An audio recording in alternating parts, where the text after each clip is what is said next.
Ready to go again with the Football in Focus from the Kickback Jacks on Battleground Avenue. Time to kick back and relax. The Kickback Jacks is always time to relax. We're talking football. Got Dennis White back with us here on this Thursday night from Kickback Jacks. They got some football here later tonight too. Got the Packers and Bears going to be on the big screens at Kickback Jacks later on here this evening.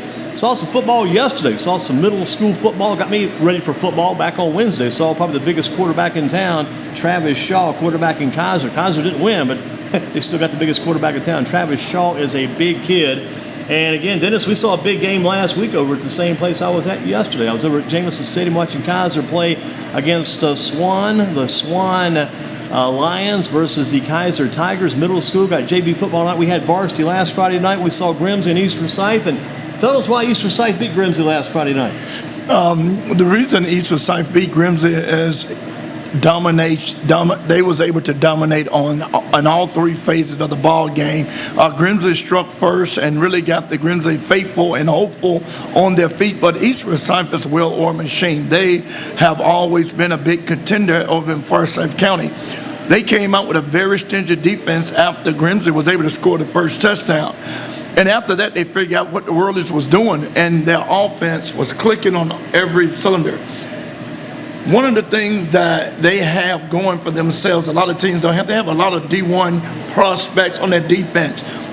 And the whole entire front five defensive guys on the front line could go to a D1, secondary D1, and the linebacker core. So you got 11 guys on defense that you're playing against, and that experience showed.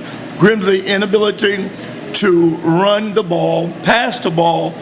They couldn't put up any, they couldn't do anything to stop the high powerful offense for East Forsyth. And so with that in mind, the ball game you and I witnessed was a high-scoring affair for the visiting team, low-scoring affair for the home team. That Grimsley put up a good fight. Grimsley showed a lot of improvement in a lot of areas. They showed improvement, especially in that offense, and they're going with Zealous, the quarterback. So Grimsley got some improvement in the working, and they're going to be able to get it all together here coming in a few weeks. What so far this season, kind of going as the season, we're about halfway through now, about halfway through the season. Who are the top three players, maybe top 2 or 3 players you've seen? Just about 3 guys you've seen, top guys so far around the area this year, guys you've seen. So names, got to be about 2 or 3 names that stand out. Yeah, I would have to look at, first of all, start with defense over at Page, B.J. Turner. Okay. B.J. Turner, he was the Rotary Player of the Week a couple of weeks ago against Eastern. And also, just coming back, you have to throw Zarik Rush in because he single-handedly handled a tough defense and broke the heart of Southeast. And there's 2 guys. Who's the third one? The third one, Andy, I'm going to have to change it here, and I'm going to have to go with one of the special team guys that you and I have seen that always kick the ball for no returns very accurately for Dudley Panthers, and that is going to be the place kicker for Dudley. You and I have named him the same name he wore the same jersey that Kenji Patterson. And so I have to throw it. Being a special team coach, I have to give it to. It's so many. Faraji Joseph is that. Faraji Joseph. Joseph is one of the most electrifying, exciting parts of Dudley team. It doesn't get all the recognition as the other guys. What about look at Northwest Guilford without Trey Turner? How far can Northwest go now that Trey Turner is going to be gone? And when you and I was conversing during the week, and when I got the news of Trey Turner, sometimes those saying, so goes a top player, so goes the team. And Trey Turner was 75% of the offense with a new coach. Without Trey Turner, Northwest is almost doomed to exit if they make it to the first round. They're looking at a 500 season without Trey Turner. Going to be fortunate to get to 500, do you think? Very fortunate, yes, sir. I think Coach Kevin Wallace may want to get the ring bearer from his wedding and maybe get that guy suited up, get him recruited, get him in the lineup. The ring bearer from his wedding was a little small schnauzer dog. Had that dog in a tuxedo. He brought the ring down when he got married this past summer. So wow. Got to tell him about this. I need to get your ring. Creative, yeah, very creative. Probably rip the heads off of some people out there. Right, absolutely. It's going out there. W at Southwest, will there be an upset, and what will it take tomorrow night Friday night, you got Dudley at Southwest. Southwest is primed and loved. So far, nobody's knocked off Dudley here lately anyway. So what about Southwest? What are they going to do to beat Dudley tomorrow night? You know they want to so bad because all the people hear about Dudley #1, and they are #1 because for a reason. They've won all their games. They haven't been beat. They've been unstoppable in some ways. But what about Southwest to beat Dudley? What's it take tomorrow night? What it's going to take is it's going to take the quarterback Rainey to be poised and have the best game. Good chance it's going to be Devin Flowers, a freshman. Flowers. But you will have Rainey on defense. He may be more more responsibility on defense than on offense. Right. And so now when you take that away from me, now you're putting another. I go to the second part of it. Put him and that Nolan Johnson guy together back there in defensive secondary. You got two of the better defensive backs in the state because I think both those guys have committed to East Carolina. Right, yeah, both East Carolina signees. And what it's going to take, now we can go to the second phase. It's going to take an entire team effort. Flawless, they have to play a flawless, no turnovers. They have to play the best game of their lives to beat the Dudley Panthers. And the reason why Dudley is beatable, it can be beat, but you've got to play 10 times better than Dudley on every phase. Can you beat Dudley when you're using a freshman quarterback? No, it's going to be it's going to be very difficult to beat Dudley with the inexperienced quarterback. My second point, with the inexperienced quarterback and the pressure that Dudley, you and I have labeled Dudley defense as where do these extra 7 guys come from? Once these guys, Andy, you brought up something 2 weeks ago, and I'm gonna bring that to bring it back and use it in this analogy. You said if you can't get to Dudley's quarterback or these good quarterbacks, at least make them feel that they are part of the game. Just run up and give them a hit. And that's in the pros. They've got a stat I've been watching the past few weeks. It's called quarterback hits. You got to get contact with that quarterback. And the old saying goes, we've said many times, put him on the ground. Make sure it's clean, but make contact. Put him on. You don't have to tackle him. I mean, sometimes I've gone overboard. I've said tackle the guy. But you don't have to tackle. Just get a good leg, good hit on the man. Put him on the ground. Both sides. And this is where Dudley defense specializes. They specialize for quarterbacks, young, inexperienced quarterback. He's going to get baptized tomorrow. He's going to be initiated to 11 men, probably think it's 21 men. He's going to realize that he is playing, and why Dudley is known as Dudley. Yeah, also the trainer, if he does get stopped, gets injured in the game, it's just being kind of a way to look at it. Might be this way, maybe not, just kind of a little inserts here. The trainer asked the kid in the game one time, said, look at him, how many fingers are holding up? He goes, 22. That's how many guys he's going to think he's playing against. And Dudley, look, at their best offensively all season long with Zariq Rush being back in the ball game, and also like the young. If he doesn't play against Southeast, I don't think Dudley wins that game. I agree. Have him full strength. He got full strength. He got better as the game wore on. He kept running, kept going, and he got mad when Nigel Fistro got ejected. He got mad then and really came at him hard. He took over. It's almost like a different player. You and I talked about the Clark Kent Superman, and another thing, and Dudley right now is playing their best all-around ball because they're, as I talked about, the special teams, the offense, and the defense. We got to look at the offense with Zariq Rush. One thing we hadn't even talked about. I always like to jump in. I hate to interrupt, but I'm always jumping in because I come these brainy, these real crazy ideas. But they also sometimes occasionally make some sense. They've had 2 weeks to get ready. Had 2 weeks to get rested up. They had those injuries. Had time for some guys to get healthy, get well. They've had time 2 weeks instead of 1 week to get ready for the first conference game. You got Fitzgerald's out for 2 weeks. He won't be there. But again, you've had time to get those other receivers involved in the offense. You've had time to get Austin Hooker ready if you want to start him. You've had time to get Richard Monroe healthy if you want to start him. And also, if you want to play him backup, get it back on defense. Also, you've had time to get Zariq Rush. Get G. Simpson ready. Yeah. He could actually start if he's They want to start, they can start him. Absolutely. And mean a lot. That is so true. And then you gave another part to that. You gave Zariq Rush time to get back in his rhythm because he have confidence now. And this gave him a lot of off-time workouts to really be strong. And so for anybody to beat Dudley Panthers, you're going to have to, as I always say, take away the most potent part of their team is their defense. You score more than their score, then you can beat a team like Dudley Panthers. Here we go. Let's go to this one next. We talked about it a little bit earlier. We talked about Easter Scythe beating Grimsley and soundly beat Grimsley last week. What about Easter Scythe tomorrow night hosting Page? Page goes over to Kernersville. What's Page got to do to come home with the victory? And will Page come home with the victory tomorrow night? What Page have to do to get this victory is again, as I just stated about the potent part of a team to make a great class act, East Forsyth defense is second to Dudley's in my book. East Forsyth have a tough defense, that linebacker core. If Page does not. In particular, that guy Khalid Martin. Khalid Martin, yes, sir. He's super. Much last week because, like you said, and I said last week, we both said the same thing. That front line up top, that front line defense for East Forsyth, their front line, their defensive line, outstanding. Yep. Those guys, I said, play like defensive backs are so quick, but man, they're in the backfield all night long, sucker. All night long, and the thing that they do, and that they blitz, you don't know where the blitz is coming from. Yeah. They will show it and fake it. Absolutely. Jump right in on you. Absolutely. Yeah. While the offensive lineman is calling out Ole for the outside linebacker, think he's going to blitz, and no one call out Michael for that Mike linebacker. He's going to be the one to blitz. Ole fakes, and the Mike come, and he's the one to blitz. And Page is going. Page does not have the type of offense or weapons to stop this defense. So I see East Forsyth getting the victory due to Page's lack of offensive weapons. And Coach Rolfes said, what about my guys?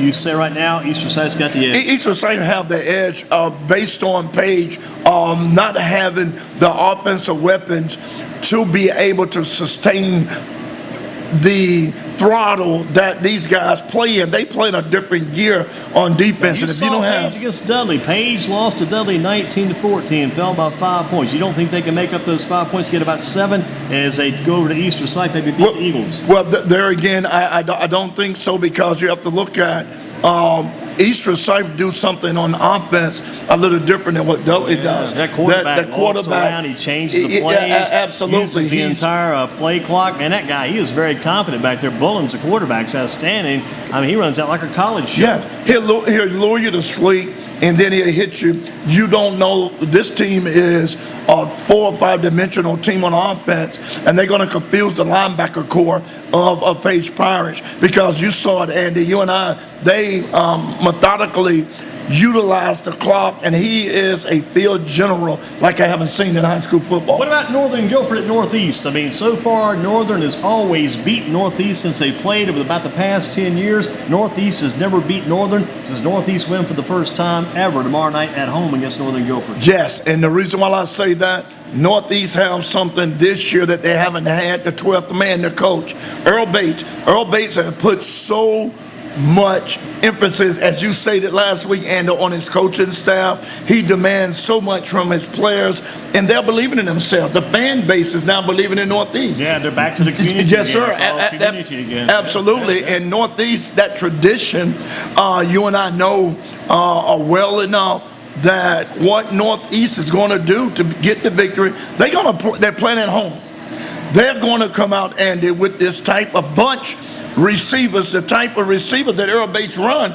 You have no idea of the routes that these receivers is running. Sometimes he'll go double slot. Sometimes he'll have jet motion. He does a lot with his receivers. And guess what, Andy? You're not going to see that sideline burn tomorrow night, because they run outside that Northeast. Tariq Ridges is probably his best overall athlete on the team, the runner. He runs the ball extremely, hasn't thrown for a lot, about 110, 15, 20 yards, but he's rushed for, I think, right around close to 400 yards. So Ridges, the running back for the Rams, can really run. And look out for that kid. If he's healthy tomorrow night playing well, he could lead them to victory at home. Absolutely, and that's the point I just made, because the receivers. Make sure you keep the ball out of Northern's hands. Don't let the opposing team have the ball on offense too much. If they haven't got the ball on offense, you keep the ball on offense, you're working your plays. Their defense is on the field, you're in good shape. Don't give their offense opportunities or extra chances to score. It's like in baseball. Don't give that team extra outs. Don't give those guys extra offensive downs in football. Absolutely. So what's going to be crucial is, you and I talked about last week, but this has been our conversation on the air every game, field position. You've got to have good field position. You have to keep and be able to have consistent drives, and you want to give your defense rest. Northeast have to give their defense rest, because if the offense goes 3 in and 3 out, then your defense is going to be tight. And a deflated defense, you can't beat Northern with a deflated defense. So let me get my checklist now. Checklist says it's going to be Dudley to beat Southwest. Check. Yes. It's going to be East Forsyth beats Page. Yes. Check. And Northeast Guilford beats Northern Guilford. Yes. Check. Okay, Dudley, Southwest, Mount Tabor in that Piedmont Triad 3A conference. Who else has a chance to get in the mix there? Any other teams that conference got a chance? Smith got a chance. Anybody else got a chance? Well, I think it's just those two at the top tier. Just Dudley and Southwest, Dudley, or also Mount Tabor? And throw Mount Tabor in the mix as well. Those three. I can't see. Smith had everybody last week looking at could they get another upset. Yeah. Mount Tabor was a lot tougher than Eastern Gifford. It was a tie for a long time. Smith hung in there, but when the wheels came up, and they had a lot of offensive chances, I heard. Yes, they did, and cash in. a lot of turnovers. And you and I talked about the Smith syndrome. They can be up momentum-wise, and then one thing could happen and they're deflated. Well, what about this? Let's look. After the loss of Trey Turner, I mentioned Trey's gone out for Northwest. Who is now going to be the number 2 team in the Metro 4A? You got Central, you can choose some. Ragsdale, Grimsley, still maybe Northwest stays number 2. Pretty certain Page at number 1. Who's going to be the number 2 team now in the Metro 4A? And that's going to be a hard one because Ragsdale was getting off to a great start. Some of these teams are ever improving too. Because Central's 4-2, Ragsdale's 4-2, Grimsley's 2-4, Northwest 3-3. But again, that's before any conference games have been played. Right, and when you look at what Coach Jones is doing with the High Point Bisons, with Central, they could certainly be a contender for that top 2 spot, for that second spot. How about you move down a little further on the ladder? Western Alamance, Eastern Alamance, Mid-State 3A, are they still the 2 top everybody's trying to grab? Anybody else grab a spot up there? They got it locked down? No, they have that locked down. That has been that way for a long time. And those 2 teams certainly have that part of our town are already down in their grip. How about Eastern Guilford and Southeast Guilford in their conference? Mid-Piedmont 3A. Those 2 guys and not anybody else? Not many other teams? Right. Those 2 guys. So when they play October 13th at Southeast, that may be for the conference title. I agree. I agree because once you're going to have the old-fashioned backyard brother-to-brother battle because Coach Tinsley was under the tutelage for Coach Robinson tenure at Eastern, so everything that he knows, he got it from Coach Robinson. Passed it down to him. Yes, sir. In the offense that he run Eastern offense. So he's got to be thinking about how he's going to change some wrinkles because the defensive coordinator was snuffed out everything that he's trying to do. What about college? Let's switch to college real quick. Miami at Duke for college football on Friday night. Will this hurt the high school games in that area? The fans, we think the fans will probably just ignore the college game, still go to all the high school games. What do you think? When you talk about Duke, if we were talking about a basketball game. Got a 2-0 game, Miami, 2-0 because they lost a couple against cause of the storm. They're 2-0, Duke's 4-0. Both have perfect records, but still, do you think that will hurt the high school or no? I don't think it'll hurt the high school because Duke football crowd is not big as Probably want to see that Duke football crowd at the high school game on Friday night anyway. Absolutely. That's where you assume that because the majority of them frequently with kids and different things, they ties. I agree with you. Okay, who do you pick to win that game, Miami or Duke? A couple of years ago, Miami had that crazy play where they ran like wildcats around and snuck around and stole one from Duke that one game, and that was at Duke, and Duke has not forgotten that one. And I can't go my personal because I'm just done, and I just don't like Duke. Period. Right. Okay. But that does not negate the football team is doing a great job. So I'm going with Duke. Confessions of a wayward soul. Yes, sir. I know it. I have to do it. I have to do it, Father. I think that Duke could get one in a close ball game. Duke by field goal, not more than a touchdown. What about Wake Forest, 4-0 versus Florida State 2-2 at Wake? Wake to win, or is the joyride over? 4 games, Wake's had the joyride going. Do they continue on and win to go 5-0, or do you think Florida State comes in very upset? And Florida State actually 0-2, the 0-2 record Florida State. They come after a loss to NC State at home. They ain't got to win yet. They're crazy for a win right now. I think that Wake Forest, and if they play the Clawson way, and if they don't allow the Florida State image to be the Florida State image and they don't play football, they can get blown out. Because Florida State is hungry, they know how to play. So these guys it's going to be tough on Wake Forest. It's going to be tough on Wake Forest. This may be where the ride consecutive wins in for Wake Forest. What about UNC at Georgia Tech? UNC, again, having some tough times as of late. Took a loss last week, still trying to find things to get things righted, trying to right the ship. What about the Heels versus the Yellow Jackets down at Georgia Tech? And there again. Now, last week was, again, we almost forget, last week was the game of the year, the Duke-Carolina game, and Duke won that one 27-17.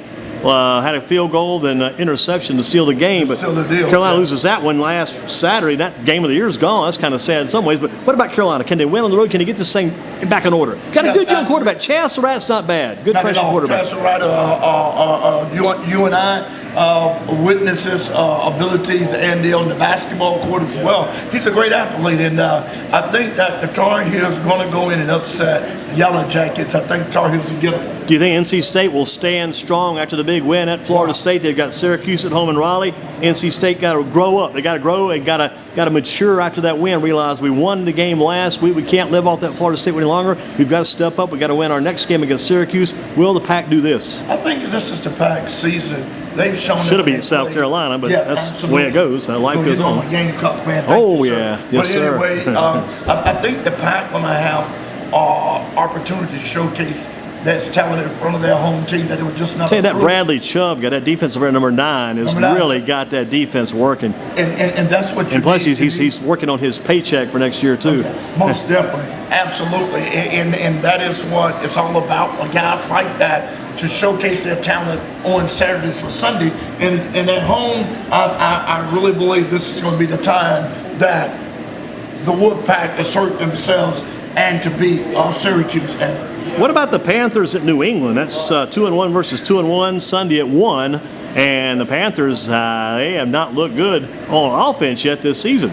Well, you're absolutely right. Panthers are struggling, and there again, I was talking to a state trooper today. We had a long conversation about Hopefully to your football. advantage. Yes, it wasn't the ticket. It wasn't talking out of football.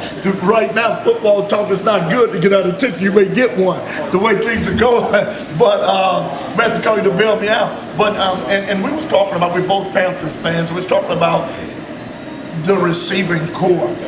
Cam Newton receiving the number 1 safety valve is out for him. Greg Olsen. Right. Benjamin was hurt. Yeah, he came up lame.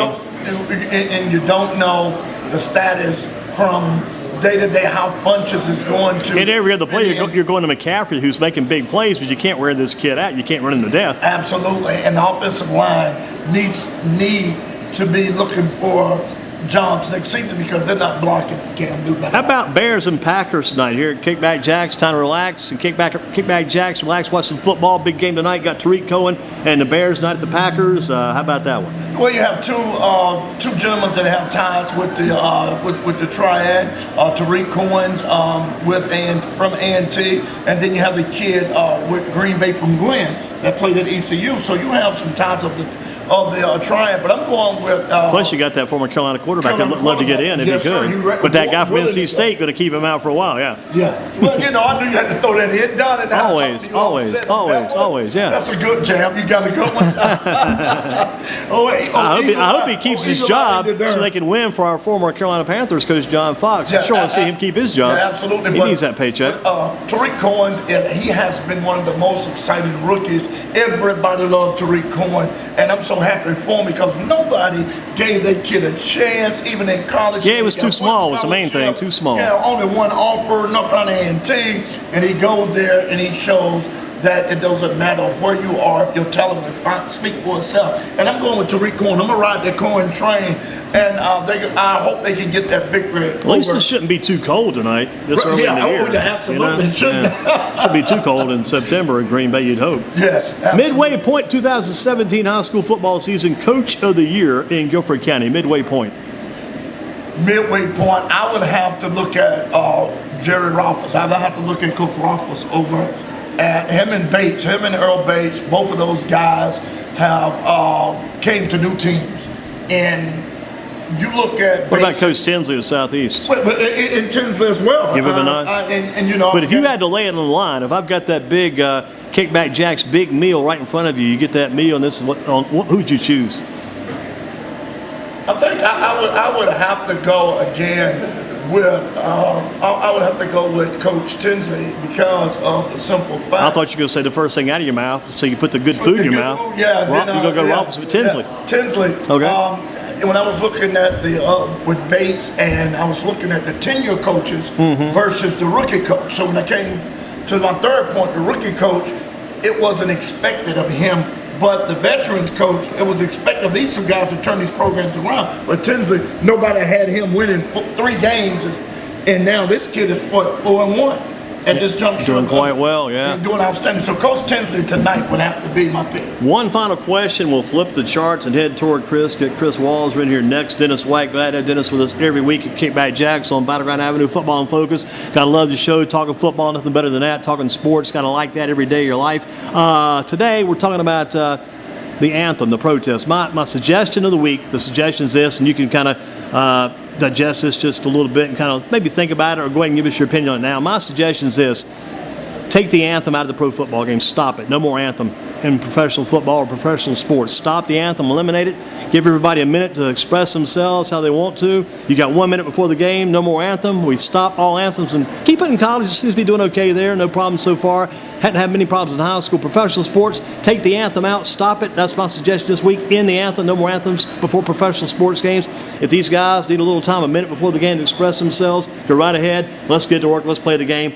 Let's say the anthem for Veterans Day, Memorial Day, 4th of July, and respect the flag, respect the anthem, play it on just limited occasions for the professionals to see. If they want their time to express themselves, go ahead. Dennis White, a quick thought on that, maybe. We'll keep talking about this over the next several days. Right. I look at this, and certainly not from a racial perspective, but as an African-American male, when you look at what Colin Kaepernick says his purpose was for police brutality, injustice for everybody, not only black lives, but everybody.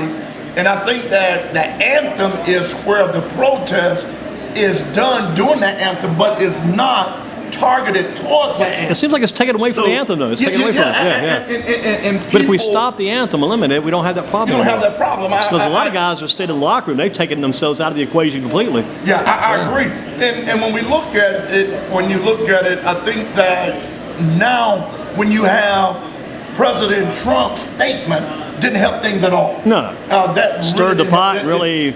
It hurt much more than it helped. It really did. Yeah. It just touched your heart. What about my solution? Take the anthem out of professional sports, eliminate it. We won't use it anymore. We'll still use it in college. You seem to be respecting it there, and high school seems to be going okay. And if it doesn't, if it tends to be a good thing, we'll stop it in college and high school too. We'll play it on Memorial Day, 4th of July, Veterans Day, on days to respect the flag and respect our veterans. How about that? And you're absolutely right. I mean, because a lot of people in that anthem, I've seen kids in high schools these days, a lot of times during the anthem, they're talking and they're not really paying attention to it anyway. And I saw a lot of footage, and I'm going to say this, and I know Chris is next. I saw a lot of footage even in State House meetings where the anthem, you had a lot of politicians. They weren't even paying attention. Sitting down, and others was standing up on the House floor. So when we look at, so it's really not getting people's attention. So just take it away. Yeah, eliminate it. And you know, this is going to be. I think everybody's misconstruing this whole thing, taking it out of context. I'm like you. Protest is always good if you keep it in the context of a protest. And I don't think it's against the anthem. I think that it's doing the anthem. And I think when you look at what Jerry Jones and the Cowboys did, yeah, it worked out pretty good. It worked out. Yeah. And then when you look at what the Steelers did, stayed in the locker room, everybody have their opinion on this. Yeah, that's like we make a universal deal and the pros don't have it at all. That takes it out of it completely. Yeah, it's just like religion and politics. Nobody's going to ever agree. Never agree. There's going to be a common line. So, but my suggestion for this week, I think we need to take this to Washington. At least Washington, North Carolina. Yeah, forget that far. And the thing about it is, if you take the anthem away, you're going to have this side say you're giving in to this side, and it's one of those things. But it's not aimed at the anthem. When you look at Colin Kaepernick, I don't think he haven't stated he was the one that started this silent protest for his reason. His reasons were stated for injustice. We'll give him a minute before the game. If he wants to protest for the game, he can have it without the anthem. Stand up and jump up in the air and do flips, whatever, for 1 minute. And that minute's gone. Let's get the game going. Start the game. Feel free to show your freedom. You have a freedom to express, like the media. We have a freedom of speech, and so you can't take that away. But you have to do things in solidarity. But nobody's going to be pleased. I don't care. Yeah, I don't think there's going to be an answer. The anthem to a country song. It's still people that's going to be the country and western guys will be yahooing but the rock and roll guys will be upset. So I don't think there's no fix. I think that you try to police it the best you can and move on, because we have so many other problems in this world that we're giving too much attention. People in Puerto Rico need I thought water, the same thing today. Yeah, food, exactly. And here we are up here still with our racist bias of this color against this color, this race, and it's I think the only color thing about this is one thing only. One thing. My color thing is red, white, and blue. That's what it's about. That's the thing. Well, they don't matter. And I agree with you. Because we had relatives following the front line probably together over the years. Yeah, and they all absolutely. together, man. And I agree So with they play you on the same 100%. teams. It's got to be red, white, and blue. So if it's not getting respect, there's a protest, stop the anthem, just do what they do and move on. I'll agree with you, because there's so many big issues in the world that's going on. Because guess what? The NFL, regardless if the NFL players lay down on the ground, Yeah. stand up on their head, do push-ups, doing it, they still gonna get that paycheck every week. Right. And So, that's what it's all about. It's That's not what like it's all about. Yeah. That's a job to those guys. And when you see the owners going against what they say they wouldn't do, that's amazing. Because now, as I said, Trump, with his comment, however he mean that rhetoric, he opened up the can of worms, and he caused more confusion, more harm than good. Speaking about good, it's good to have Dennis White with us as Always a always. pleasure. Excellent job.